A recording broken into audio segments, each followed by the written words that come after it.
Assalamualaikum warahmatullahi wabarakatuh. Apa kabar anak soli-soliha? Baik, berjumpa lagi dengan Ustazah Dea. Hari ini sebelum kita memulai pembelajaran, mari kita berdoa terlebih dahulu. Isti'dah dan bersiap. Ya fi. Posisi berdoa, duduk islami, tangan dilipat, kepala ditundukkan. Berdoa mulai. A'udzu billahi minasyaitonir rajim.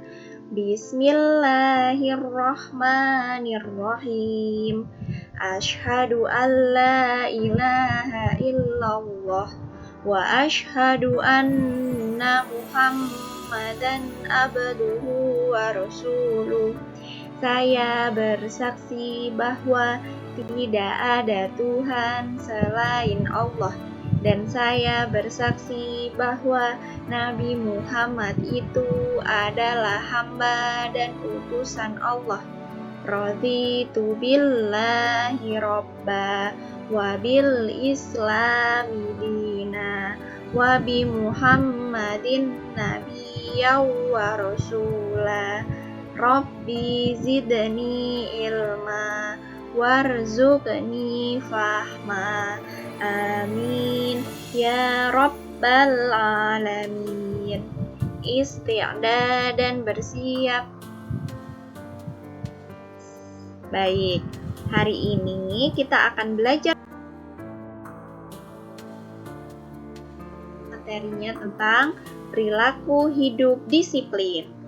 Nah, sambil menyimak video ini, kalian bisa juga melihat buku paket kalian halaman 59 tentang perilaku hidup disiplin. Selanjutnya, sebelum membahas lebih lanjut tentang hidup disiplin, mari kita baca dulu surat Al-Asr, di mana surat Al-Asr ini merupakan salah satu surat Al-Quran yang membahas tentang waktu. Baik, kita baca bersama-sama ya. Bismillahirrahmanirrahim. Wal ash innal insana lafi khusy illalladzina amanu wa amilus solihati wa tawasau bil haqqi wa tawasau bis sabr. Baik, jadi sekarang kita baca artinya. Wal as, demi masa. Masa itu artinya waktu. Demi masa. Sesungguhnya manusia berada dalam kerugian. Ternyata manusia itu dalam keadaan rugi. Nah, di ayat selanjutnya dijelaskan kenapa rugi, kecuali orang-orang yang beriman dan mengerjakan kebajikan serta saling menasehati untuk kebenaran dan saling menasehati untuk kesabaran. Jadi, waktu yang kita gunakan itu sangat merugi bagi manusia atau bagi kita, kecuali kita memanfaatkannya untuk mengerjakan kebajikan dan menasehati dalam kebenaran serta dalam kesabaran. Nah, kita bahas lebih lanjut tentang kedisiplinan ya. Nah, Rasulullah Shallallahu Alaihi Wasallam pernah bersabda tentang jaga 5 hal sebelum datang 5 hal. Nah, kira-kira apa aja ya? Jadi yang pertama, Rasulullah itu mengingatkan kepada kita untuk menjaga masa muda kita sebelum datang masa tua. Jadi Rasulullah tuh selalu mengingatkan tuh dulu sebelum beliau meninggal. Jadi kalau kita masih muda, kita tuh harus menjaga masa muda kita. Kita gunakan seproduktif mungkin sebelum datang masa tua. Karena ketika kita sudah tua, kemungkinan nanti kita akan capek, mudah lelah, mengerjakan apa-apa lebih malas.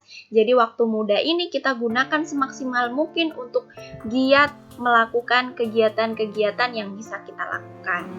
Selanjutnya yang kedua, jaga masa sehat sebelum datang sakit. Nah, anak-anak pasti pernah dong ngerasain sakit, dan ketika sakit itu kita ngerasain gak enak banget. Tidur gak enak, makan juga gak enak, Bahkan mau main juga nggak bisa karena badannya kerasa sakit.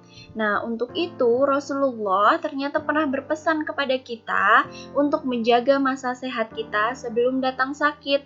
Nah, ketika sehat itu ketika kita harus menjaga makanan kita, menjaga olahraga kita, menjaga pola makan, pola tidur supaya tidak sakit. Nah, selanjutnya yang ketiga, jaga masa kaya sebelum datang kemiskinan. Nah, kalau kita punya uang, kalau bisa jangan dihambur-hamburin. Rasulullah bahkan meminta kita untuk saling berbagi agar kita bisa meringankan beban orang lain. Rasulullah mengingatkan dalam hal ini yaitu menjaga masa kaya sebelum datang kemiskinan. Jadi kalau kita punya uang, kalau kita punya sesuatu, jangan langsung dihambur-hamburkan untuk dihabiskan, untuk dibalikan sesuatu. Tapi kita juga harus simpan sebelum datang hari esok. Karena kita tidak pernah tahu apa yang terjadi di hari esok. Selain kita juga menyimpan, kita juga harus diperintahkan untuk berbagi kepada sesama kita. Selanjutnya yang keempat, jaga masa sempat sebelum datang masa sempit. Nah, ini yang paling penting nih. Pasti anak-anak pernah tuh kayak ngerjain tugas, nanti aja deh, nanti aja. Padahal sekarang waktunya masih longgar, waktunya masih lama, masih pagi-pagi, otak kita masih fresh. Tapi karena deadline yang dikasih ustazah masih seminggu, anak-anak mikirnya nanti aja deh, nanti aja. Nggak taunya nanti waktunya kita ada kegiatan lain sampai nggak sempat untuk mengerjakan. Nah, makanya Rasulullah itu pernah berpesan, kita harus menjaga masa sempat kita sebelum datang masa sempit. Nah, yang terakhir, yang kelima, jaga masa hidup sebelum datang masa mati. Nah, pernah ada sebuah nasihat mengatakan, kalau orang-orang yang sudah meninggal itu, dia itu pengen banget dihidupkan kembali dan hanya untuk melaksanakan sholat, untuk bersujud kepada Allah. Untuk itu anak-anak, nasihat untuk ustazah pribadi, mumpung kita masih hidup, kita harus rajin melaksanakan ibadah dan meninggalkan larangannya Allah. Nah, ini salah satu perintah atau nasihat dari Rasulullah agar kita menjaga masa hidup kita sebelum datang masa mati. Nah, selanjutnya, sebagaimana tadi ustazah katakan, kita akan membahas tentang perilaku disiplin. Nah, ini al-bayan atau kesimpulan dari disiplin. Kira-kira disiplin itu artinya apa sih? Jadi, disiplin itu artinya patuh atau tunduk pada aturan. Jadi kita tuh patuh dan tunduk pada aturan-aturan. Di pelajaran PKN kita sudah belajar untuk itu. Lalu yang kedua, disiplin kunci sukses hidup seseorang untuk meraih cita-cita. Karena dengan disiplin mengerjakan sesuatu dalam hidup kita, insya Allah apa yang kita inginkan itu mudah tercapai dengan kedisiplinan. Selanjutnya, surat Al-Asr adalah salah satu surat Al-Quran yang menjelaskan tentang waktu. Yang sebagaimana telah kita tadi bahas, kita baca, kita murojaah bersama-sama, surat Al-Asr itu merupakan salah satu surat Al-Quran yang menjelaskan tentang waktu. Ingat, salah satu ya. Jadi surat di Al-Quran itu sebenarnya banyak yang membahas soal waktu. Ada Ad-Duha, itu juga membahas tentang waktu. Nah, salah satunya adalah Al-Asr ini. Selanjutnya, yang keempat, sholat 5 waktu mengajarkan agar umat Islam hidup disiplin. Jadi Allah memerintahkan kita untuk melaksanakan sholat 5 waktu itu tidak lain agar umat muslim atau orang Islam itu hidupnya disiplin.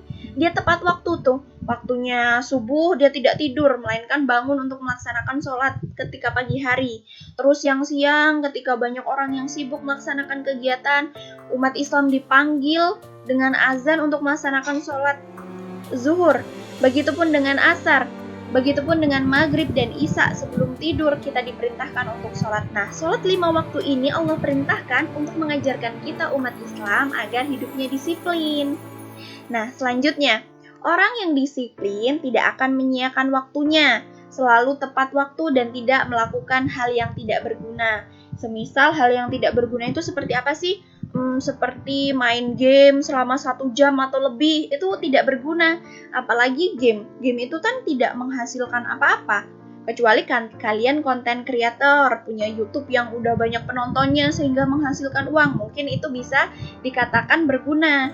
Tapi kalau kalian cuma main game hanya untuk kesenangan, kalau sudah berjam-jam, itu namanya kembali lagi menyia-nyiakan waktu, dan itu merupakan perbuatan yang tidak disiplin karena kita sudah membuang waktu kita dengan percuma atau sia-sia. Lebih baik kita gunakan untuk murojaah, tadarus, atau membaca-baca buku yang sekiranya kita butuhkan. Atau bisa juga kalian gunakan untuk menyambung silaturahim bersama teman-teman kalian yang sekarang sedang berjauhan. Menyambung silaturahim berteleponan asalkan ada waktunya dan waktunya pas, tidak apa-apa. Itu tidak menyia-nyiakan waktu, yang penting jangan terlalu lama. Nah, selanjutnya, pelajar yang ingin sukses maka harus disiplin dalam belajar dan mengerjakan tugas. Seperti yang tadi Ustazah jelaskan di nasihat Rasulullah, kalau seorang pelajar ingin sukses itu tuh juga harus disiplin, seperti dalam belajar dan mengerjakan tugas. Seperti ketika semisal hari ini ada tugas, nanti Ustazah minta anak-anak untuk mengerjakan halaman 63. Maka anak-anak kalau bisa diselesaikan hari ini. Jangan menunggu besok, dan besok, karena kita tidak pernah tahu sampai kapan Allah memberi waktu luang kita. Untuk itu, harus disiplin dalam belajar dan mengerjakan tugas. Yang terakhir, seorang muslim yang ingin sukses harus disiplin dalam melaksanakan semua perintah dan meninggalkan larangannya. Jadi kita harus disiplin. Ketika itu merupakan perintah seperti sholat, kita harus disiplin melaksanakannya. Begitupun dengan larangan, meninggalkan.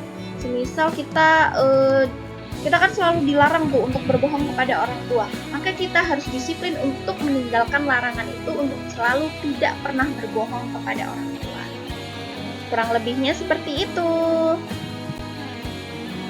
Nah, terakhir kita nyanyi bareng-bareng ya. Ini nadanya seperti nada irama lagu bangun pagi. Nah, nyanyinya seperti ini. Bangun pagi, ku terus mandi, kemudian ku wudu lagi. Habis mandi, ku sholat subuh di masjid dekat rumahku. Kita ulangi bareng-bareng ya. Kita nyanyi bareng-bareng. 1, 2, 3. Bangun pagi, ku terus mandi, kemudian ku wudu lagi. Habis mandi, ku sholat subuh di masjid dekat rumahku. Baik, terima kasih anak-anak solih-solihah. Rasa cukup. Jangan lupa untuk mengerjakan halaman 63 yang pilihan ganda, tamrinat, latihan soal evaluasi, dan halaman 63 yang bagian teka-teki silang saja. Ustazah rasa cukup, mohon maaf apabila ada salah. Ustazah akhiri. La haula wala quwata illa billah. Nun wal qalam wa turun. Wassalamualaikum warahmatullahi wabarakatuh.